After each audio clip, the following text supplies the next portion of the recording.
अभी इलेक्शंस ख़त्म हो गए हैं दो स्टेट्स में, बड़ी 2-3 स्टेट्स में इलेक्शंस ख़त्म हो गए हैं। तो उम्मीद करते हैं कि as promised bye honourable prime minister and honourable home minister of India, और जो उमर साहब के साथ उनकी बात हो गई है सभी मिनिस्टर्स के साथ, जो टॉप लीडरशिप है गवर्नमेंट की और जो बीजेपी है जो हुकूमत कर रही है मुल्क में, तो उनका बड़ा पॉजिटिव रिस्पांस रहा है और हमें भी इसमें पॉजिटिव रहना चाहिए। ये मसला नहीं है ये महीने में हो जाए या 2 महीने में हो जाए, ये होना चाहिए जल्द से जल्द, सो दैट जो यहाँ के लोगों की ग्रीवेंसेस है, एक ड्यूअल पावर कंट्रोल सिस्टम में ये चीज़ें पॉसिबल नहीं है। ये जब जो 2 जगहों से पावर सेंटर बन जाते हैं तो उसमें पॉसिबल नहीं है। So for the larger benefit, for the larger good of people of Jammu and Kashmir, statehood का रेस्टोरेशन बहुत ज़रूरी है। और मुझे लगता है ये दिल्ली में भी लोग समझते हैं कि इस चीज़ से यहाँ के हालात ख़राब हो रहे हैं, ना कि ठीक हो रहे हैं। ईजी होता है ब्लेम गेम करना।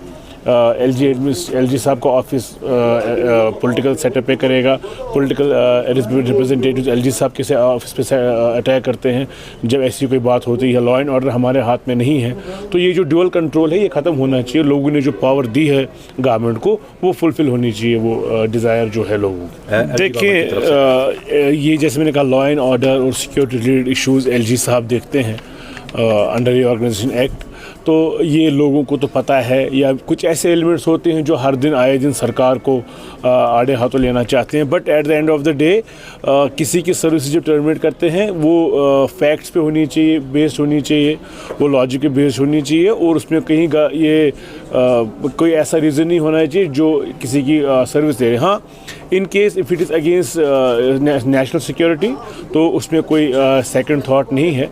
नेशनल सिक्योरिटी अगेंस्ट कोई काम नहीं कर सकता, in that case it is fine.